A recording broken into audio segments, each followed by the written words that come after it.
straight into Blender today. So in this lesson, what we're going to do is we're going to go through the differences of object and edit mode. And I'm going to go straight into edit mode and we'll come back to object mode towards the end of the lesson. Okay?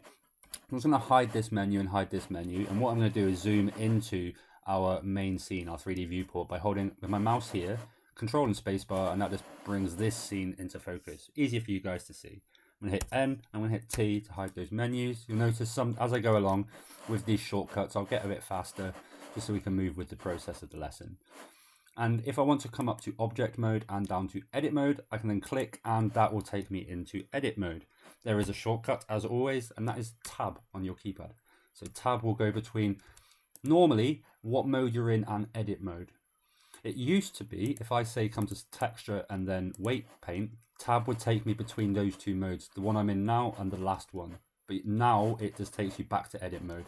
So whatever mode I'm in, if I'm in vertex paint and hit tab, back to edit mode. If I'm in weight paint and hit tab, back to edit mode. If I'm in object mode and I hit tab, back to edit mode. So tab's the shortcut to get into edit mode nowadays. Now we come into edit mode to deform our mesh. If I just come back into object mode, imagine looking at this right now. This is just a big block of clay, okay? We've put it onto our table and we're ready to work with it. And when we start working, we go into edit mode, okay?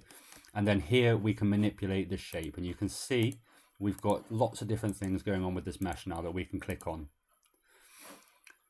So up here, we're in edit mode, and next to it, it's first thing to see is we've got different selection modes, okay? You've got vertice selection mode, you've got edge selection mode, and you've got face selection mode, okay? They do what they say on the tin. In face selection, I can select a face. In edge, I can select an edge. And in vertice, I can select a vertice. And the shortcut for these are 1, 2, 3. 1, 2, 3. I have created a single vertice here and I've gone into edit mode with it, okay? So you've got this vertice. If I extrude this vertice, you can see two vertices make an edge, okay? If you look at the cube, we've got lots of these sharp edges.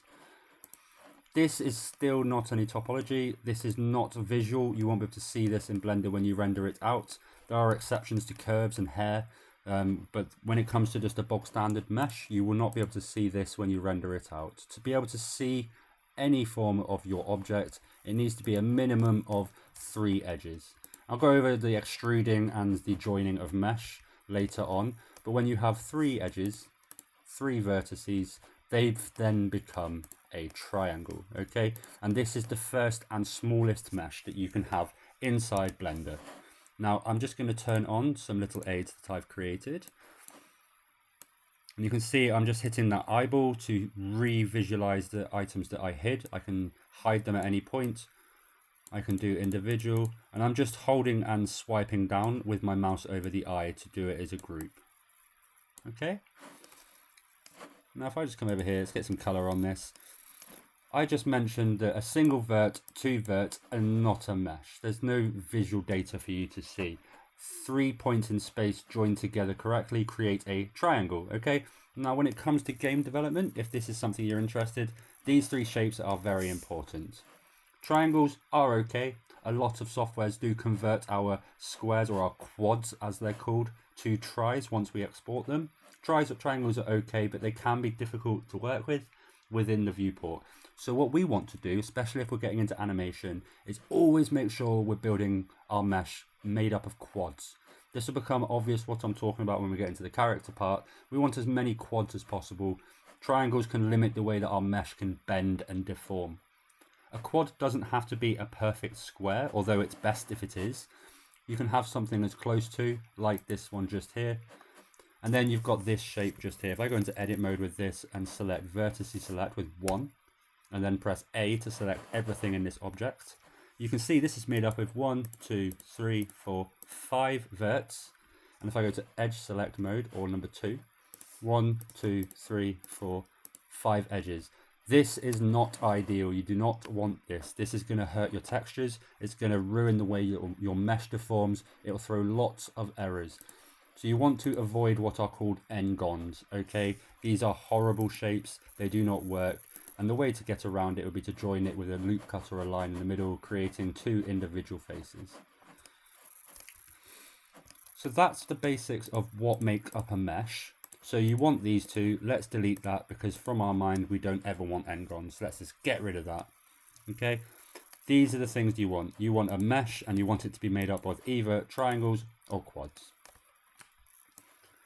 Now, how do we add and delete a mesh? That's quite a valid question. So we've got our default cube that I've been playing around with. If I want to delete it, I can hit delete and it just gets rid of it. It doesn't ask you sure. If you want to be asked if you're sure, you can select it and hit X. This is also a bit easier because it's in the lower left of your keyboard where most hands sit and most of the shortcuts are. Shift, Control, Alt, X, all in the same area, very useful. And you can hit delete and it disappears.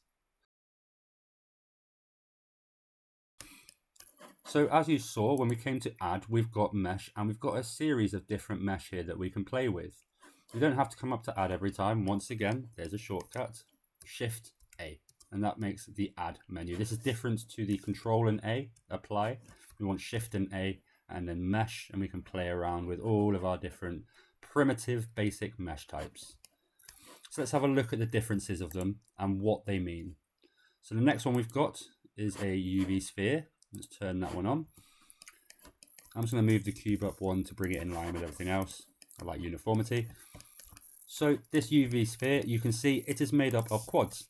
Okay, so each face here is a quad except for the top and the bottom.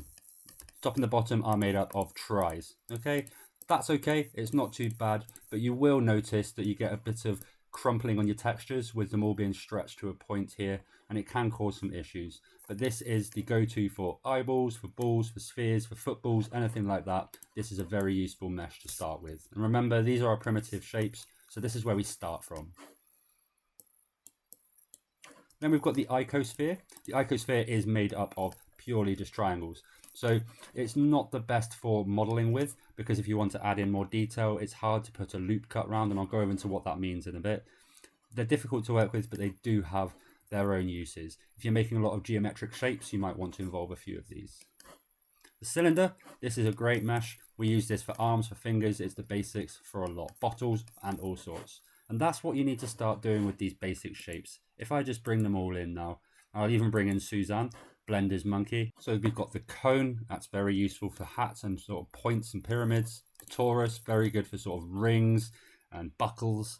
And then we've got Suzanne. Suzanne is the Blender mascot. This model is being designed by an artist and it's for sort of materials and textures. You can test how they're working. So there are primitive shapes. I have missed a couple.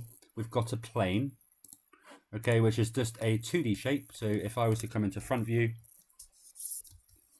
you'll see it disappears. We can see the origin selected, so when I move that plane, it's getting moved. But it's a 2D space object. So it's just one face. We can't see it from this side view. If I go over to it, it is just made up of 4 bits. The grid looks the same on the outset. I've turned on wireframe mode for some of these meshes just so you can see how they're made. And as it says, the grid is it's a subdivided plane. So it's got lots of vertices in it, and it means that when you want to manipulate and move, you've got lots to choose from.